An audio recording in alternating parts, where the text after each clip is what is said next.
Hello everyone, welcome back to the SATAMonkeys podcast. I'm your host, Earth2Fat, and today I am joined by Chargoth the Destroyer, Charles.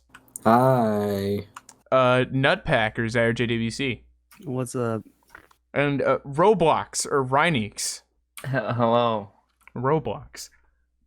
We have some pretty interesting topics. You know, I say that every week, and then like half them aren't interesting.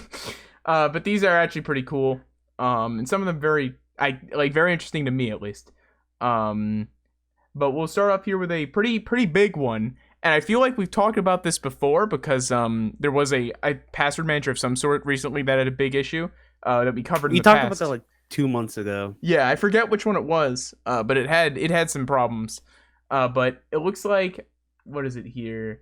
PasswordState. And this from BGR. If you use this popular password manager, all your passwords may have been stolen. I hate when articles don't just say what it is in the title. But PasswordState, which is apparently a popular password manager that I've never heard of. And I think Epic said he's never heard of it. I've never heard of it either. Yeah, I don't know. It must be popular by some standard. And I've reading over this article originally, it looks like it may be more popular with business-oriented users rather than consumers. So maybe that's where its popularity is. But it looks as though utilizing a method of injecting what Epic has repeatedly called malware, I believe. But I'm not sure if that would be classified as that. But either way, injecting something into a upgrade that was sent out and managing to get that upgrade sent out through their main systems, or at the very least in a way where people who have the client would get that upgrade, the upgrade containing, malicious code. That managed to get pushed out to people with the actual software, and potentially their passwords, most likely their passwords and a bunch of other data were compromised. What I really want to know, and they probably won't reveal this because the company's probably trying to do damage control, but I want to know how they managed to push this update out, like specifically. How they managed to get an update out like that. Isn't that like a pretty really big weird. deal? No, yeah, that is actually really weird. I don't know I think how. in the article they said that they actually got onto PasswordState's servers or something. Let's see here. I'm reading over it again because it has been a day since I've read it. Yeah, because somebody had a. I'm not gonna blame it solely on Epic. I'm not going to blame it solely on him because that was not all him. We also no one really showed up. Yeah, and it took you like 15 minutes to show up yesterday. No, it only took me like 7 minutes. Oh, you timed timed like 30 it? minutes to read the topics, but yeah. I can't find where it says that they access the servers, but I'm just glossing over it, and I won't spend too much time. I might even have been reading a different one. I might have been reading the CISA one. Yeah, that's possible because we do have two things covering two different attacks and compromisation. Is that a word? Compromise. It'll be compromisation. So. Yeah, compromisation of information. We have two different articles covering that, so it's possible that we're getting them mixed up here. But this is still, in terms of it being distributed by Upgrade, I believe that's true here, and that's pretty big. It makes me worry for opening Molvad and getting a false update file or something like that. Actually, I can't say that because with Molvad they don't distribute it like that.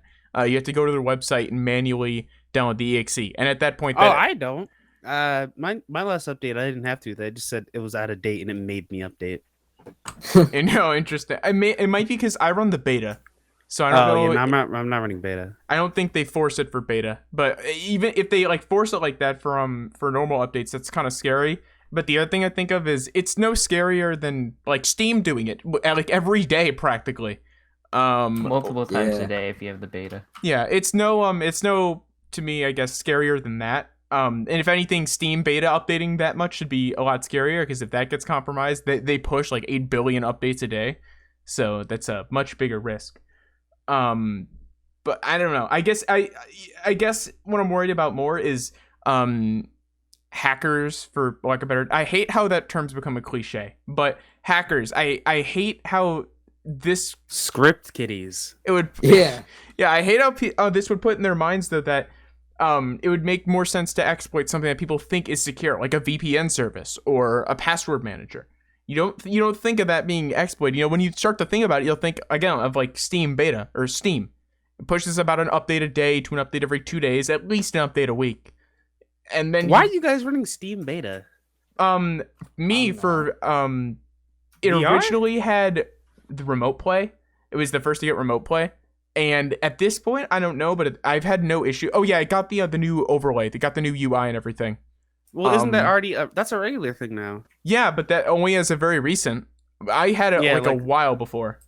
My Steam like glitched out and I couldn't use it properly, and then I updated the beta and then it worked fine. So Yeah. Mine is fine. It just updated and the whole UI changed. I was like, oh, this is weird. It's just like for me, is there how Steam VR beta runs better than normal Steam VR for me. It runs better. It has more That doesn't make features and it sense. works better. It's because they're constantly updating it and pushing different things to fix different things. So it's gonna get a lot more support. Although not as quality of support as it would on a official release, but it's gonna get a lot more support altogether. And it also I probably has see. something to do with the Quest 2 and it connecting over wireless and then pushing stuff for that, etc. But I Alright, run that makes sense. I run Steam beta and everything, and it's worked fine. But that's what I worry about. But again, targeting something you wouldn't worry about, like a VPN, seems a lot more dangerous to do. So I'm very I'm happy that I'm on Molvad beta, and it has never forced me to update. It literally will say you need to install this new package from this link. It never forces me, and it never I force might have installs. I might have to get on the Molvat thing. Can you show me? Oh, we'll remember to show me later. Yeah, I'll show you later. Yeah, I'll show you mid podcast. The other thing is, what was it? So I know CCleaner will force updates upon users if they have too old of a version, and I've had mine for a while. I mean, I had mine for like 6 months maybe, and then I updated. It didn't force me to, but I think it was like really close to it what I may have- remember. I'm not sure if it's only newer versions that allow that, but essentially originally the CCleaner auto update thing, where it will just download an update natively and you don't have to install a new install or get a new installer. That was reserved, I think, exclusively for like people who bought the software, bought the paid version. And now they will force it upon a user after a certain amount of time when they deem it's too out of date. Not really sure why they do that, why you can't opt out of that. But That doesn't make sense. oh wow, that was loud. Sorry, be careful. Oh, sorry. But yeah, no, that doesn't make sense on why they would do that.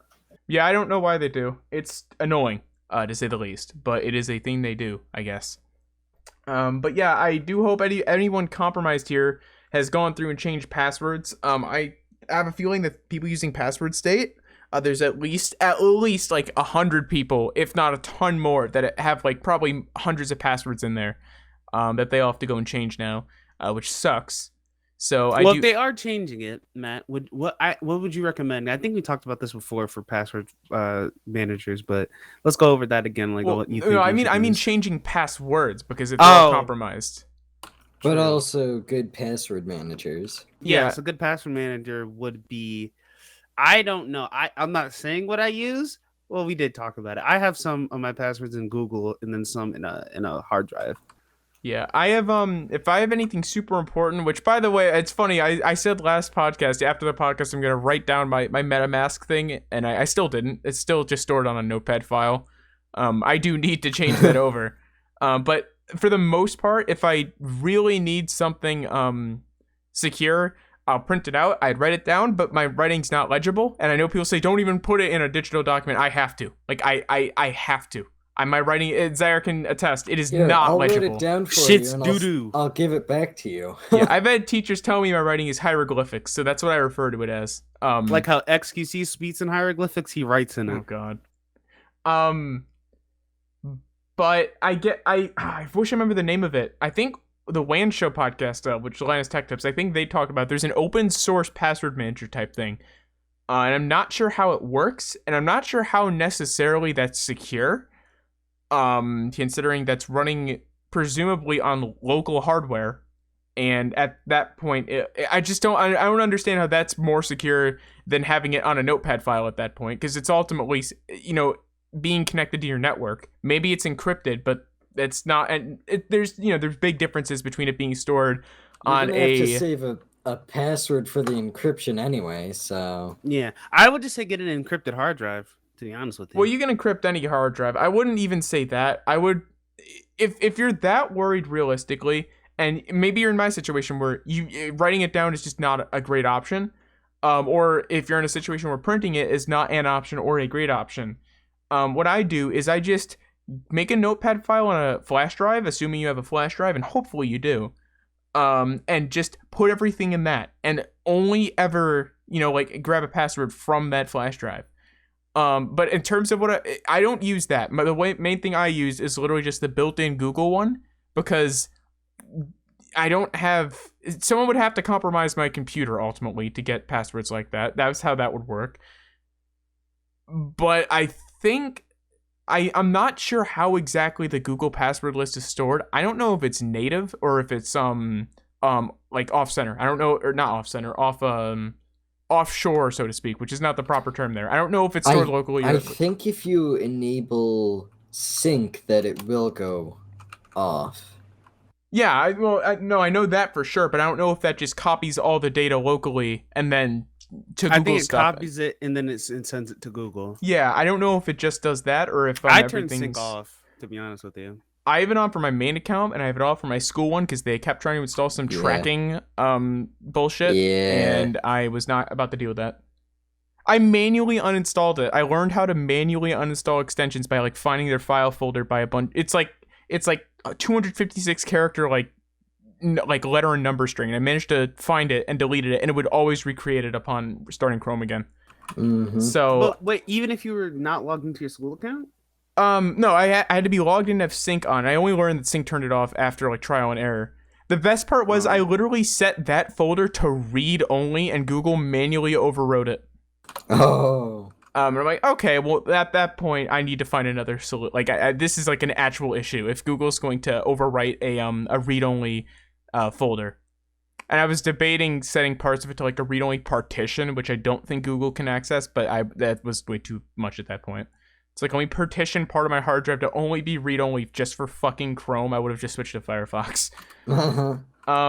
Which you are already doing. I use WaterFox, which is not only a different program, but it's also not a meme, and it's essentially better performing, seemingly lighter, and better featured Firefox. It can run old Firefox extensions, if Firefox users will know what that means. To anyone else, it just sounds like I'm generalizing, but up until I think it was version 6.8 or something like that in Firefox, or point something 6.8, you could run old and new Firefox extensions, and now you can only run new. WaterFox allows running of new and old Firefox extensions natively. And it also, my favorite feature is Firefox, for some reason, just like Chrome and every other browser, no matter if you change its settings to not allow it or not, they will automatically change your microphone volume. And Zaire knows about this because I've talked to him about it at like great length. I've had insane issues. I thought you said Firefox doesn't. Firefox does. WaterFox doesn't. Okay. And I don't know why it doesn't, but it doesn't. And from what I've read in the code of Firefox specifically, like for Linux, it was just a flag that they set to not do it in Linux, but in Windows it was set to do it. And I'm assuming that the WaterFox developer just disabled that, like just set the flag to not do it again. I'm not sure why it's not like that by default, but there's no way I found to change it in any browser that works, because there are settings for it, but they don't work. But there's no browser I found that actually allows me to disable it other than WaterFox. But that comes with the issue that I have with Firefox as well, where if I try and change where the audio is outputting to, it won't. I can only output it to desktop audio. And it doesn't do that in Chrome. That's a Firefox/WaterFox specific issue. So that's the downside. There have been a few phone calls that I meant to record that I've had desktop audio muted because it normally goes through my Discord audio thing in OBS, and I've completely fucked up that recording. But yeah, I don't know. This kind of turned to me promoting WaterFox, but I cannot, for Google Meets and stuff like that, and like Google Voice, I can't recommend it enough. It's great. And that's all I use it for. That's literally its only purpose, because there's no other browser I found that won't automatically lower my volume no matter what settings I have. Including, keep in mind too, my mic's set in Windows to not allow external programs to change the volume, and it still does. I don't know how, but it does. We think somehow Palpatine returned. But yeah, I hope everyone affected by the PasswordState hacking here, or exploit, is changing their passwords and potentially looking for a different way of managing their passwords. that is a bit more secure than this company just kind of getting their update thing exploited. We'll move on to a quick story from IGN called "Why Titanfall 2 player counts are suddenly hitting new heights on Steam," and that's not really the big point of the article. Really, I don't care about the title or what they think it is. They think, and I personally do think, to be fair, that it's because Titanfall 2 went to like $7 on Steam the other day, and then Apex Legends Apex also got a huge update that has lore relating to like Titanfall 2, and it's pretty much you need to play Titanfall 2's you need to play Titanfall 2's single player to understand the lore. So it went to its all-time high of 16,974 people on Steam, and that's just Steam. That I don't believe that counts Origin players like me who don't have it on Steam. So realistically, it's probably around 20,000 to 24,000 players if I were to guesstimate. But I think that's pretty sick. I mean, you guys could probably see like the growth of me and Zaire and like Charles and Epic playing Titanfall 2 between the podcasts, because we talk about it more and more. We got we got Mom 2236 on. But it's exciting to see its player count go up from the 3,000 on Steam it was at to 16,000, hit an all new peak. That's really cool. I can say that matchmaking has been a lot better. Not perfect, and far from perfect, but it's been a ton better. A lot more play styles. Unfortunately, a lot more camping. That's been the only downside that I've noticed. But a lot more play styles other than let's all run the car. And it's the Apex players camping. Yeah, no, I've no doubt. And a lot of them are awful at it too. It's great. It's like some of them people just stand there and don't seem to get that you should probably move around so that you don't get executed. Yeah. And to be fair, to an extent, I understand Apex players not entirely getting the movement of Titanfall 2 versus Apex, because they have similar movement, but it's not the same. It's too different to be called the same. I think it's the same, dude. Besides, I use grappling mouse. I haven't played Apex very much. I played maybe 2 hours of it. I haven't played Apex. Have much. I don't have any experience. You don't need to. It's not worth it. I'm gonna be honest with you. It's not worth it. All I remember from it is it was like people were like saying it was gonna be a competitor to Fortnite, then it died.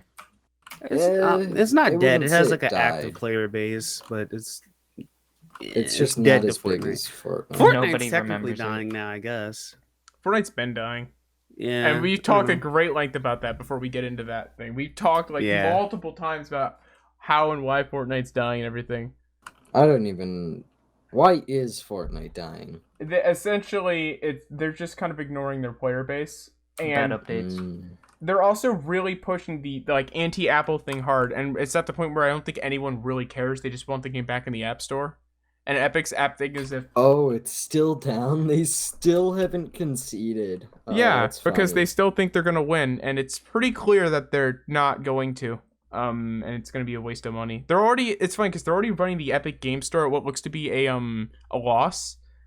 So they're like their main source of huge income was Fortnite, which is powering the Epic Game Store, and something tells me that's not really powering the Epic Game Store as well as it was before. And I legitimately wonder now if Epic Games days are limited in terms of being a actual company. I don't think that. I feel like they would concede way They own Rocket before League they too. went Rocket out of League's one business. of the biggest games. I wouldn't say one of the biggest games anymore.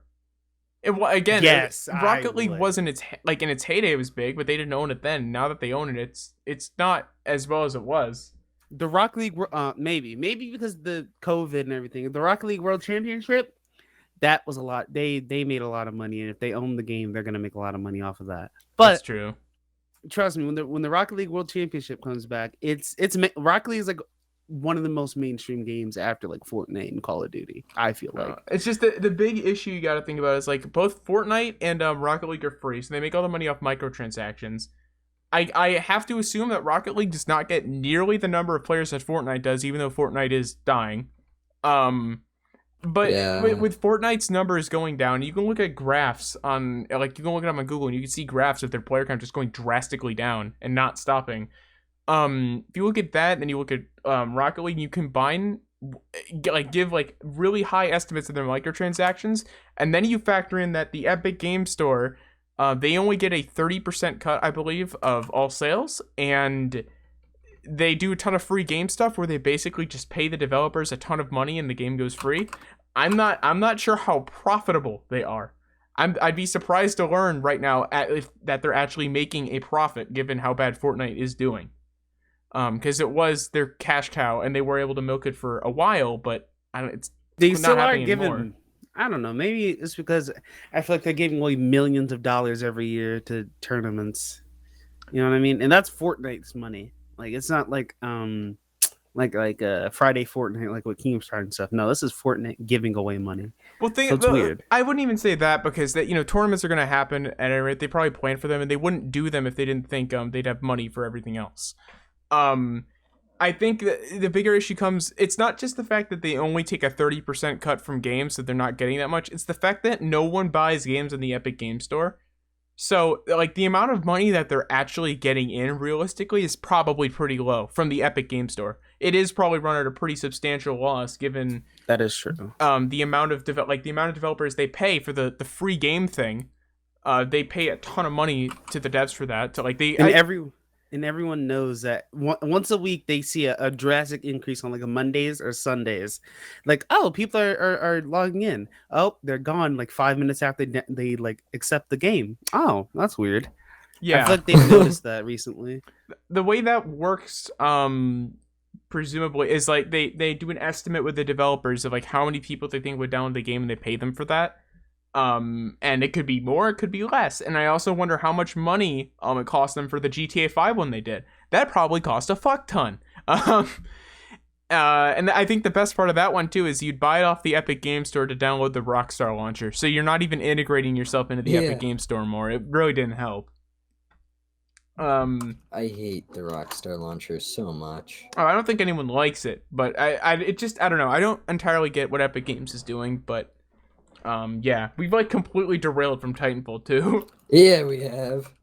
But yeah, it's cool to see Titanfall 2's player count go up that high. I'm not sure how high it is now. I'd have to go check. Let's see here. Does this link to SteamDB for Titanfall 2? Right now, there are 5,000 players online, and apparently its 24-hour peak is 10,085. And if you look at its graph, it has been going up, down, up, down, up, down, up, down in a downward trend. So it looks like it's slowly trending back down to its average player count, but it's probably going to take it a while considering it keeps jumping up to like 10,000 every now and then. So it's pretty cool to see the game still jumping up like that and not just having the same players. But something tells me it's going to go back down within about 2 months, which sucks. Definitely. But yeah, that's a pretty short. Just a game theory. That turned into a very long story for a short one. We will move on to a story from PC Gamer, which we've now actually on to Titanfall 3. We've talked about this next story before, not directly, but we've mentioned like Antminers before. This is from PC Gamer. Hope for an end to the GPU shortage comes from an unexpected source, and I remember I noted down that I wanted to criticize the title because this essentially implies that dedicated crypto miners, like dedicated hardware for it, is unexpected in relation to GPUs, which is it's not. I think PC Gamer have written articles about how Antminers for Bitcoin kind of made prices for like GPUs go down as people sold them in mass to buy Antminers, and then also people didn't need to buy them for GPU mining. So I don't know how this is unexpected at all. It really isn't. I guess it's more unexpected that there's already like Antminer already has something out, and also that it's coming out this late. To be fair.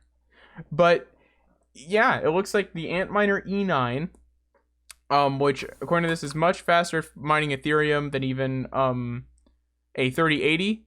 It has a hash rate of 3 gigahashes, which is the equivalent of 32 3080s, which is pretty nuts. It also consumes 2,500 watts of power, which is funny.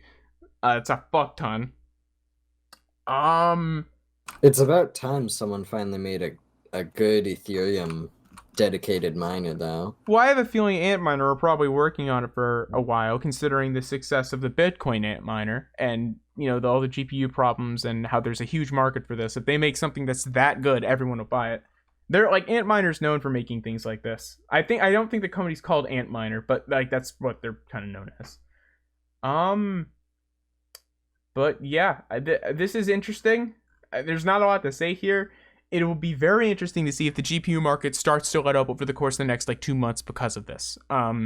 We could see effects from this, like these being mass bought as early as next week. We could see GPU prices start dropping by a couple $100. Or it could be as soon as like next year. It really depends on how willing people are to change hardware from their giant GPU setups to a bunch of these miners and then sell their GPUs presumably at a loss, depending on how much crypto they've made. It would have to make financial sense for someone mining to sell all of their cards and switch to these. And it's something tells me it won't for a while, especially considering Bitcoin's recent drop to $50,000 instead of $63,000.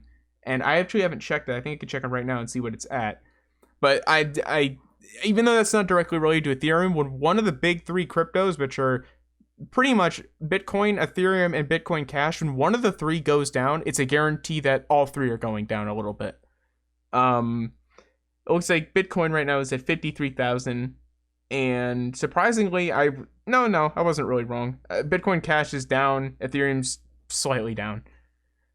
And they all kind of follow similar-ish trends. They vary a little bit.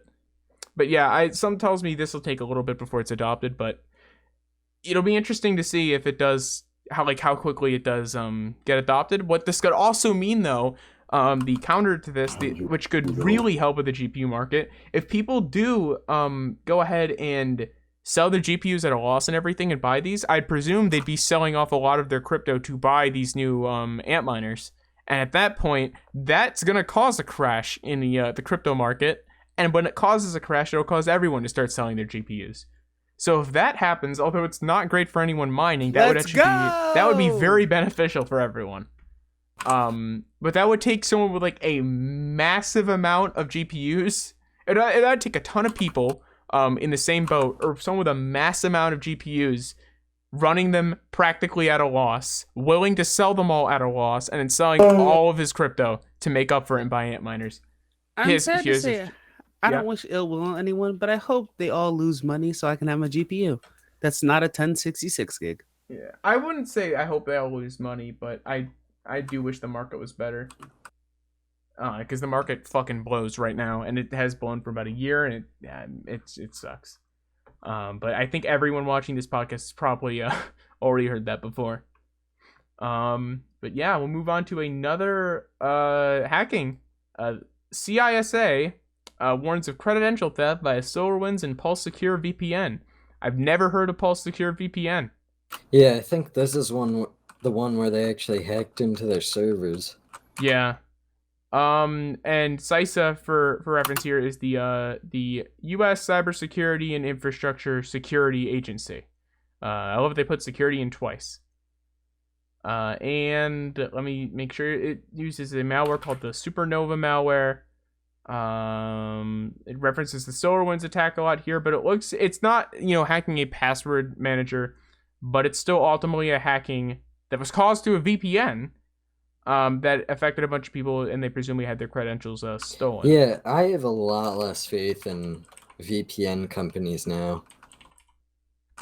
Yeah, it was already like kind of waning, but let's see.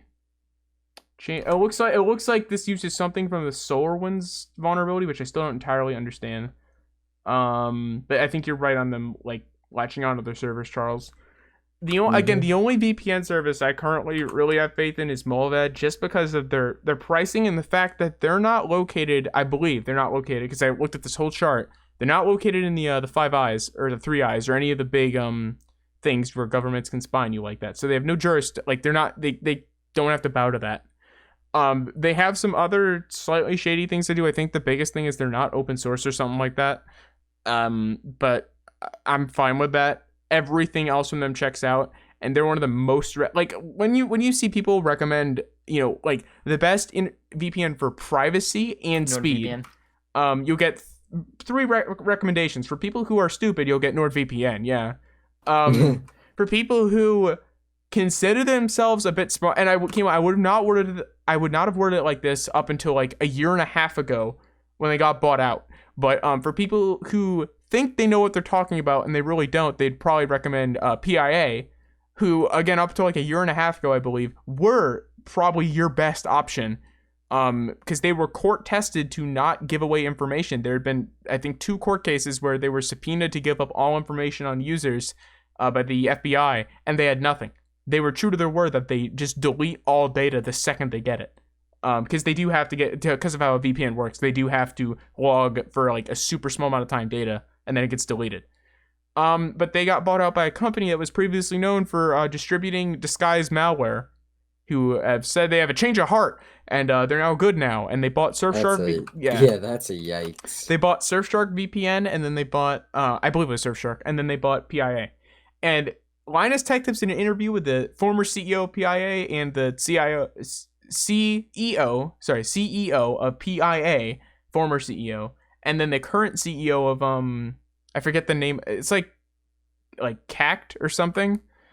I forget the name of it. But the current owners of PIA, the malware company, and they said, "Oh yeah, no, we're not doing it." And Linus said he believes what he was saying, and he said they would keep their sponsorship deal with them. And it was a live stream too, I think, on the WAN show. But as much as I trust a lot of what Linus Tech Tip says, I didn't trust that. And a lot of people on Reddit did not trust that, and rightfully so. It's way, way too shady to have a company formerly known for distributing malware to rebrand and say everything's great now. No one wants to deal with the guy who's behind that. I'm not sure why PIA ever sold out to them thinking it'd be a good idea. Even if they weren't profitable, it doesn't make a whole lot of sense to me, because it just killed the entirety of the brand that it seemed like the original CEO really wanted to build up like to be a trustworthy company, and they nuked it. That's probably why you don't see nearly as many PA ads anymore, let alone on Linus's channel. There are very few now. Not a lot of people want to get PIA, and I think they're aware. But yeah, I don't know. The only one I can really say is Mulvad, in my experience, has been amazing. Great speeds. They're presumably just great all the way around, unless you don't like not being open source. Other than, I don't know, don't use Nord, I guess is the big thing. Like they had they had that huge data leak, and then they tried to hide it from customers, and then they've been downplaying it ever since as if it never happened. So I'm not sure why anyone still uses Nord, or why they're still like number a company. one in security. Yeah, number one in security by like. No, it's because of the Netflix thing and Hulu. So the difference is though, if you like, it's because of Internet Historian. Probably, yeah, because he makes some funny That's why people still use them. Yeah. To be fair, Nord Internet Historian does make some funny Nord ads. But Zaire, I don't even think it's that. Nord does not primarily advertise himself as having servers for Netflix and everything like that. And that's how YouTubers, like, the only way I see Nord ads is because of YouTubers. They're like, the first thing is, do you want to be protected? They'll skip over that. Netflix. Well, yeah, they promote that now because they can't really lean too far into security before they get scrutinized. But from what I've read, their servers do often by Netflix get shut down, not shut down, but blocked by Netflix and other big companies like that pretty frequently. I still don't know how that works. Like, if you have an account that's connected in America, why would it allow you to connect in like Australia? I don't understand that. I'm not sure. But right? That doesn't make sense. No, I wouldn't say that. What do you want to know? Yeah. Like, what do you not understand about it? No. I'm just saying, if your account's in America, right? If it's like, okay, this person has always been in America forever, and they're just now in Australia. You get it? It probably just uses the same account system, and that's why I can. I think it'd probably be because they, just in case, they don't want to inconvenience the like 5 users that it'd apply to. Well, the other reason. Well, and keep in mind too, you can connect with an American account. How do I word it? I believe it uses the same backend ultimately for all accounts. But then it does just determine region straight up by your IP. It knows some IPs are related to a VPN, like PIA's. It's already full blocked, and PIA don't ever change them, so you cannot do that. But with Nord, from what I've read with the servers, they don't update them like nearly as frequently as Netflix blocks them. So there will be times where you try and use it to like go on their on Netflix in wherever, other than your current location, and a lot of times it just won't work. The one I've heard is great for that and not great for anything else, but just specifically for that is ExpressVPN, because apparently they have insane speeds, and their sole business is, here's a VPN you can buy specifically for bypassing Netflix region restrictions. And for the record, the region restrictions exist because there are certain contracts that certain shows have in certain regions where they will. Rick and Morty in Australia is on Netflix, but it's on Hulu in America. Well, not just that. I believe there's other things like timed exclusivity. Like I believe in every country but Australia, or something like that. Better Call Saul season 5 is not out because of a type of exclusivity deal where it's exclusive to AMC. And they can re-air it whenever they want in their network until season 6 comes out, and then Netflix, because of their deal, they get it. Whereas that's not true in Australia. They just have a normal deal where they both get it at the same time. Actually, I think they get it a week apart. But yeah. So I don't know. Be careful using a VPN. I don't know why I just plugged this phone back in. But be careful using a VPN. There's really not a lot you can do or predict with someone hacking into stuff like this, other than companies that are known to have issues with that, like Nord getting hacked and not telling users makes them a big no-no. And then ExpressVPN, I wouldn't trust ExpressVPN for privacy. If you're living on the edge and torrenting something with like one of their VPNs, that's about the only other thing you could do aside from using it for Netflix, because apparently people have had like gigabit download speeds and they've matched them with ExpressVPNs with their VPN on, which is nuts because it's just solely dedicated to streaming video and circumventing region restrictions. So I get it. It's just not security focused. And I've seen a few ExpressVPN ads that say they're security focused, and they're not. I don't know why they say they are, because they're not. For the most part, though, they do stick to their advertising. But it sells. Well, I don't think it does, because they've only done it a few times. For the most, like I've seen 2 ads with them promoting like privacy. That's it. Every other one's been talking about how you can bypass Netflix region restrictions. But yeah, I hope everyone affected by the Supernova malware, change your passwords, get different credentials. Yeah, and I guess just hope that PulseSecure, not really secure VPN don't fuck up again or switch providers. My big recommendation's Malvet. I'm not even sponsored by them. They make a good product. We wish we were. Yes. We are now sponsored. We will take every sponsorship you have to offer, unless you're NordVPN. We'll move on to a story from Engadget, which has a photo in it with the Pornhub logo in the laptop Let's go! thumbnail. Apple's next-gen M2 Mac processor has reportedly gone into production. And it's funny because I read an article a day before this saying it's rumored that their M2 will go into production very soon. And then the next day, there's an article saying it has gone into production. And it's also great because they just did their whole big announcement of how the M1 is going to be in the new iPad and everything and how cool it is. And the M2 is already being produced. And according to this, may be out as soon as July. Are they gonna replace the M1 with the M2? With No, their newer products are gonna have the M2. So after that point, until the M3 comes out, presumably, but they're not gonna backwards go and start making the iPad with the M2 or anything. And it's stupid to me that it's not like a year generation. It's literally not a year generation. I don't think. What did the new Macs with the original M1 come out a year ago? They might have. I could be wrong there. But the iPad just got announced to be getting the M1, and the M2 is apparently coming out the door very soon. And it's come on. And the new iMac Pro as well has the M1 in it. If you're buying an iMac Pro, you want the best thing. And it doesn't seem like they're going to re-offer the iMac Pro with the M2. So why the hell would you buy the new iMac Pro at that point? It's gonna. I think if this release window of July of this year, which I'm hoping is incorrect because it doesn't even sound right, I'm hoping that's not right. Because Apple's gonna shoot themselves in the foot if they release the M2 that quickly. Unless it's a worse CPU, they're gonna shoot themselves in the foot. But I just thought this was interesting because if it is true, what leads a company to release an iteration of their silicone 3 months after they announced, or it's going to be like 3 months after they announced it's coming to like the iPad and a bunch of their other products. I don't get that. It's literally like, it's legitimately as if Intel released the 11 series and then 3 months later they released the 12 series.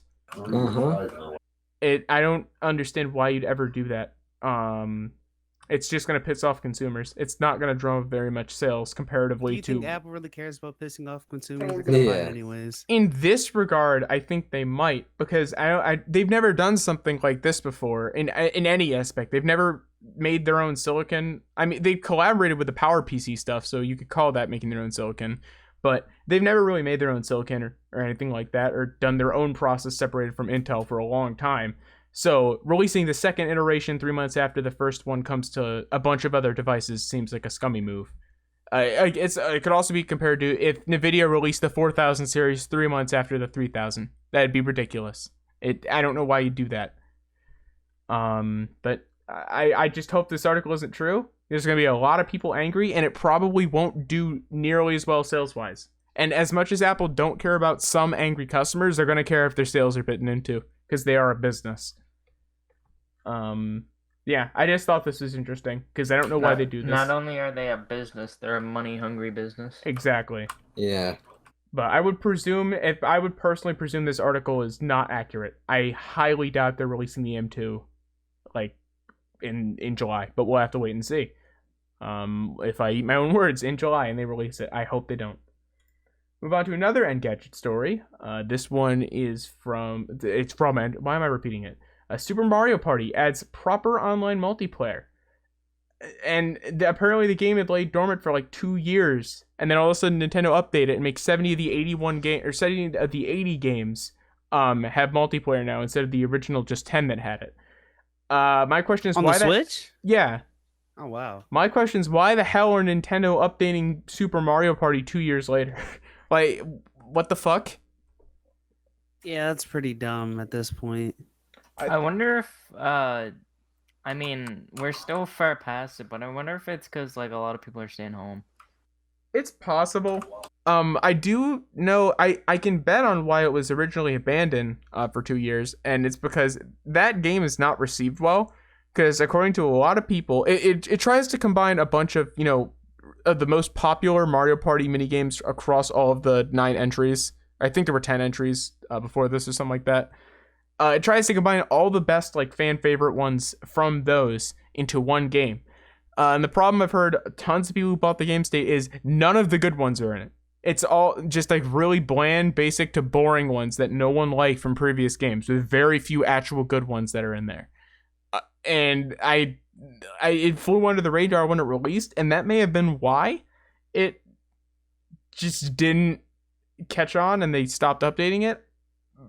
But I don't know why they'd go back and update it if that was the case. There must be something there that they see. Maybe there's an uptick in the player base for some reason. I really don't know. If I were to really think and make a guess, they could be predicting that maybe people are going to like start getting back together since the vaccine's becoming more widespread, and like stay in the same house and like play a multiplayer game or something. Like Mario Party 10. Yeah, that's what you want. No, it's not. This isn't even Mario Party 10. This is Super Mario Party. Oh, Super Mario Party. Oh, yeah. I didn't even know that was a thing. Yeah, that's the game in the article.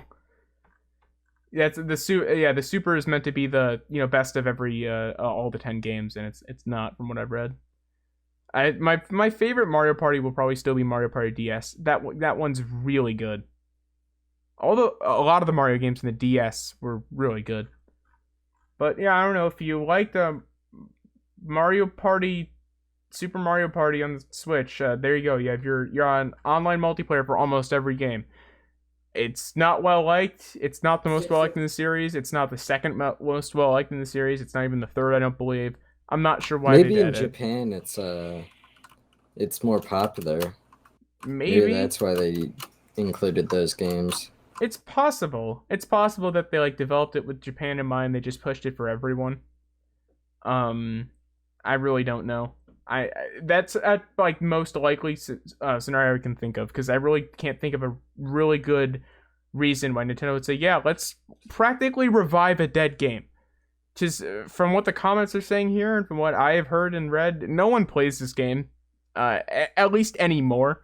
It definitely had players at launch who were instantly disappointed, but no one really plays it anymore because there are better things to play on the Switch or better things to play in general. But I guess this is pretty cool. Until, you know, inevitably in like 5 years, Nintendo announced the end of the online for it. But yeah, if you have online, Oh, I got a sidetrack thing. I gotta tell you. Yeah? Did you guys see the Queen of England's solid gold 24 karat gold Wii is on sale for $300,000? no, I did What? not. I knew she Yeah. had it. I didn't know it was No, it's selling on it. sale and auction for $300,000. I saw it on Twitter, but I think it was an actual real news source too. I can All go right, back boys, get your credit card ready. Yeah, no, it's like solid gold, and it's very funny. It's funny to me, like, considering imagine like the Queen, because like something tells me she requested that. I highly doubt that they would say, "Oh, the Queen wants a Wii. Let's gold plate the whole thing." You know, you said Yeah. solid know, gold. I could imagine them doing 24 that. karat gold. My bad. Yeah, I can't imagine them doing that as much as I want to. I can't imagine them actually like just doing that just because. I have to imagine her requesting it and like saying, "Yeah, I want it to be completely solid gold," which is stupid. But Which is The Queen out here playing Mario Kart. No, it's they had some big it's like big super game. It was weird. They had some random game on it. It wasn't like Wii Sports Resort, the best game Prince ever. Philip got hit by a blue shell. yeah, Prince Philip got hit by a Oh, stray Wii yikes. remote. Can you imagine like the Queen playing like Wii bowling? My grandparents That'd actually be did. Oh, great. Well, yeah, your grandparents was there, but your grandparents look like Well, the she king is and just an queen. old lady. So I know, she but can it's do. just funny imagining like someone in a complete like crown and like royal attire playing Wii Sports. I think it's True. hilarious. That's interesting to note though. I wish I caught up on that and I could put that in here. Ow. We'll move on. We'll blaze through these last two because I know Zaire's got something to do. This one's from Gizmodo. It turns out COVID-19 contact tracing on Android is not so private after all. And this says here that essentially the contact tracing works by sending it exchanges if you have Bluetooth on Bluetooth signals with other phones to like, I guess partially triangulate where you are, but also for contact tracing. And a lot of the stuff is stored in log files, in system log files, and apps that are automatically installed have complete access to those system log files, so they can just straight up take that information and do whatever they want with it. And it looks like AppSensus, the firm that found this, pointed this out to Google, and they also say down here it's as simple as like changing a line from write to logs to don't write to logs, like something like that. And Google have put up walls saying, "Oh no, it's fine, it doesn't do anything," and they won't stop it. Me and Matt kind of have different opinions on this because I feel like most of the apps that your manufacturer is going to install are going to be reliable. They're not going to use that data. Well, there are definitely like Huawei and Xiaomi, I believe, install more than just like stuff like that, like settings or at Play Store. But I know like on a Samsung phone, there's all the Samsung branded stuff that connects to Samsung branded servers, and then in some of that they have other company, like they have some antivirus scanner built into some stuff, and it's by a completely different company. That both Samsung at that point, who are it's known that they do sell data as well, just like Apple and all the other ones, have access to that with those logs, but also this third-party company that Samsung has tacked into their software now does have access to those logs as well. And it's stuff like that it's a bit worrying. And then I'm not sure if this is still the case anymore. This probably is for some more budget Androids where they'll like have Twitter installed by default. I know some of them have AT&T apps installed by default. Mine had TikTok installed by default, but I already uninstalled it, so... You see, I didn't know that was a thing that manufacturers did, like phone manufacturers did, install TikTok by default. So like people who have that installed by default, that can access your system logs. How much of a might check are they be able getting? to. How much of a check? I have no idea. But they're able to access that information. And then, again, the AT&T app. If I have a phone that I don't have a SIM card in, I shouldn't have those apps, yet they stay because they don't uninstall when you take out a SIM card. Which, to be fair, that would be stupid. But there should be a way to uninstall them. but they have access too. So AT&T, if you have like a AT&T Android, most likely they have complete access to just all those logs and like everything there in those system logs. Complete access. They can do whatever they want. They're a telecommunications company. Of course, they're going to sell data. That's why you can get like scam calls when your number's never been leaked on anything ever. My mom and I get mass spam texts to all the numbers that start like the first 3 numbers are all the exact same in our phone calls, and it's just porn. It's very Nice. annoying. It's very annoying. Oof. But yeah, no, I don't know. I don't know why Google is putting up a big fuss about it, apparently, and not just fixing it if it's as simple as just disabling that outputting the logs, because the absence also says it won't affect the functionality. It just won't. It will not affect functionality at all if they disabled it in the logs. But I hope Google fucking do something about it, and they don't just be, oh, it's fine. It doesn't matter. Knowing Google, though, they won't. And this will probably stay an issue for the duration of contact tracing for COVID, which fucking blows. But yeah, we'll move on to our final story. This is from TechSpot. Google's official Argentina domain name was bought for $3. Some guy apparently on a site where you can buy domains, it says, I've read this on a different article. He gave more detail on it. I couldn't find that for this, so I just grabbed this one. He got a text from some of his friends saying they could not access the Google domain for Argentina. He went there. It was down. So he went to a website where we can buy URLs, presumably, or domains, presumably the one where google.com/AR was bought from originally by Google. And he saw that it was for sale for like $3. So he bought the whole domain for $3, and apparently he had it for about 5. It was unclear if it was like 5 to 10 minutes or a few hours or a day or what. Did he sell it? No. What happened is apparently it was not meant to be like that. It was not meant to go up for sale. It's very unclear why it went up for sale. It looked to be an issue because Google's lease for the domain did not run out for many years. So. No, it wasn't supposed to run out for a little bit. I don't think many years is right. What was it, 2022? Yeah, that's a year. Yeah. That's not that. Yeah, that's. I did. It doesn't say here though, and I thought it was more than one, but maybe it wasn't. I don't really remember. At any rate, though, more importantly, Google will have stuff to automatically rebuy it the second it goes up. So there would be realistically no way. So it made no sense how it was just there. The amount of time it would have taken him to navigate to the site to buy it and then find it and see that it's available, it should have been an immediate flag that there's something wrong, and Google doesn't know there's something wrong, because Google most likely the second that runs out will immediately enter negotiations to buy it again. Big companies, they have contracts with all the domain licensors so that they can have a grace period of 1 month where they allow them to keep using the domain even after it expires. Yeah. Because I believe it's U.S. law that you can only have, and that doesn't apply for Argentina. I don't think it might, because Google's an American company, but I know in the U.S. you cannot have a domain for more than 10 years. I think you have to either get a special exception, or maybe that grace period's how they do it, where they just get it, for that grace period, and then they can just start buying it again for 10 years. Why 10 years? It's probably originally something to do with keeping the internet open to anyone that is now just kind of not worked, and then the government doesn't give a shit about changing it, because if every 10 years Amazon had to change URL, the internet would be a hell. It just would not be fun if Google had to change URL every 10 years. It would be awful. All those apps hard-coded. Yeah, exactly. Even in computers, to go to google.com, they'd be screwed. It'd be literally chaos. Cannot access the internet. Yeah, I understand in a way why that's not really people find ways to get around it, because it's one of the few times I could say it makes sense to circumvent that. It's kind of a stupid rule. Just imagine going to Google one day after it expired and they can't get it back, and someone else gets it. You just immediately get token logged. That'd be dumb as shit.